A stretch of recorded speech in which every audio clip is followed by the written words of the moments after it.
এর টিকায় লেখা আছে, ব্যাখ্যায় জিজ্ঞাসা করলেন, হে রাসূল, আমি আপনাকে 5 বার 3 বার পড়তে বললাম, বললেন আমি পড়তে পারি না বা পড়বো না, এখন পড়লেন কেন?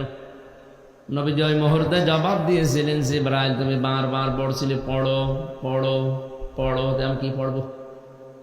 তুমি তো বলবা যে কি পড়বো, যখনই বললে বিসমি রব্বিকাল্লাযী খালাক, ওই রবের নামে পড়ো যিনি তোমাকে বানিয়েছে। এবার কিন্তু আমি পড়া আরম্ভ করেছি। উম্মতদেরকে শিক্ষা দিতে চেয়েছেন, কিয়ামত পর্যন্ত দুনিয়ায় যারা নবীর উম্মত আসবে তারা যেন রব ছাড়া অন্য কারো নামে না পড়ে।